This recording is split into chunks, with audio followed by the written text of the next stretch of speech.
So hello guys, welcome to another blog. তো দেখো আজকে আমার একটা বড় ব্লগ করছি, কারণ আজকে আমাদের দুটো অকেশন আছে। সকালবেলা কুন্তলদাদের বাড়িতে গৃহপ্রবেশ আছে, তো সেটাতে যাব। আর দ্বিতীয় হচ্ছে রাতের বেলা হচ্ছে আমার মানে অর্পণের আর কি ভাইয়ের মেয়ের আর কি অন্নপ্রাশন আছে, তো সেইটাতেও যাব। তো পুরো ব্লগটা সারাদিনে তোমাদের সাথে শেয়ার করব, তোমরা ততক্ষণ পাশে থেকো। আর একটা একটা করে দেখাবো। আমি ইন্ট্রোটা যা শ্যুট করে নিলাম। এখন দেখো স্নান করে চলে এসেছি, এবার আস্তে আস্তে রেডি হবো। এখন বাজে হচ্ছে 10:40, তো আস্তে আস্তে রেডি হয়ে যাই, তারপরে পুরো রেডি হয়ে তোমাদের সাথে আবার দেখা করবো। টাটা। তো আজ ছিল 14ই আগস্ট, তোমরা শুনলেই আমাদের আজকে দুটো ইনভিটেশন। তো দেখো এখন সকাল সকাল আমি সেজেগুজে অর্পণের বাড়ি চলে এসেছি। আর যা গরম পড়েছে, মানে থাকতে পারছিলাম না, এত গরম লাগছিল। তো দেখো এখানে আমি চলে এসে একা একাই বসে আছি, কারণ ওরা সবাই জল ভরতে গেছে। তো আমি একটু লেট হয়ে গেছি, তাই যেতে পারিনি। এখানে দেখো পুচকুর সাথে একটু আদর করে নিলাম। এটাই হচ্ছে মিঠি, আর ওর ভালো নাম রুচিরা। তো তারপরে সব ব্যায়াম পার্টি ছিল এখানে, তাই জন্য একটু নাচ করে নিলাম। তো তারপর নাচ করার পর এখানে দেখো হলুদ কোটা হচ্ছে। সকালে লুচি তরকারি টিফিনে ছিল, বাট আমি যেহেতু টিফিন করেছি তাই আর খাইনি। তো এখানে দেখো ওর মা আছে, মানে চুমকি আছে, মামি আছে, বৌদি আছে। তো সবাই মিলে দেখো এখানে ওকে হলুদ মাখানোর চেষ্টা করছে, কিন্তু এখন ফটো উঠছে, তো কিছুতেই আর কি মামির দিক থেকে চোখ সরাচ্ছে না। তাই ওকে বলা হচ্ছে যে এইদিকে ঘুরতে, কিন্তু সে ঘুরছেই না।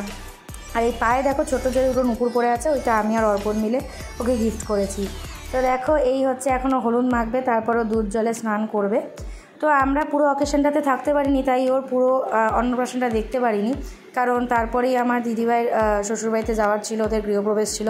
মানে একই দিনে দুটো অকেশন পড়লে যেটা হয় সমস্যাটা। তারপর দেখো এখানেও দুধ জলে স্নান করবে এখন।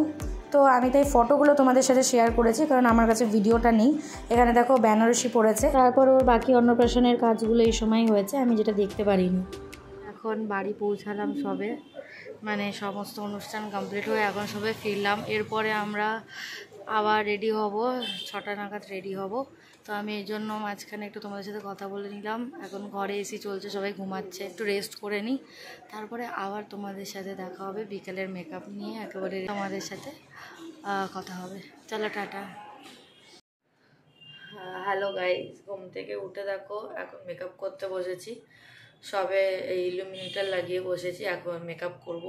তো আমি মেকআপের টিউটোরিয়ালটা সত্যি কথা বলতে আমার দেওয়ার মতো এনার্জি একটুও নেই, কারণ বুঝতেই পারছো সকাল বিকাল ফাংশন থাকলে যেটা হয়, তো একটু এনার্জিটা ডাউন আছে। তো আমি মোটামুটি মেকআপটা করে নিই, মানে নর্মাল ডেজের মতোই মেকআপ করব। তো করে নিয়ে তোমাদের সাথে সেটা শেয়ার করব, ঠিক আছে? তো এই ছিল আমার ফাইনাল লুক। আমি ভিডিও করতে পারিনি, কারণ এখানে একটা ঘটনা ঘটে গেছিলো, সেটা পরের কোনো ব্লগে তোমাদের সাথে শেয়ার করব।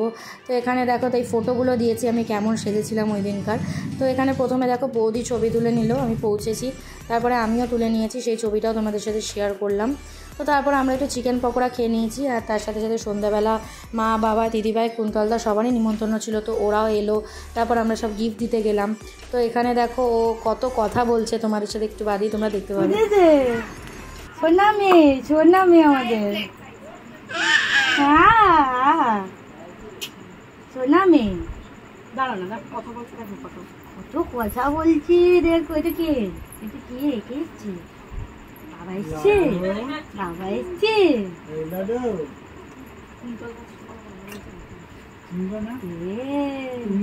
তুমি ভালো আছো? জিজ্ঞাসা করছে। 3 বোনে মিলে নাচছো। হ্যাঁ তাই তো, ঠিকই তো। তারপর দেখো ওখান থেকে এসে আমরা সব বসে আছি খাবো বলে, তারপর সবাই মিলে একসাথে খেতে বসে গেছি। মেনুতে ছিল হচ্ছে ভাত, ডাল, আলু ভাজা, তার সাথে পটল চিংড়ি আর চিকেন কষা, তারপর চাটনি পাঁপড় ছিল। তো এই ছিল আজকের ব্লগ। কেমন লাগলো জানিও। নেক্সট ব্লগে তোমাদের সাথে দেখা হবে। টাটা।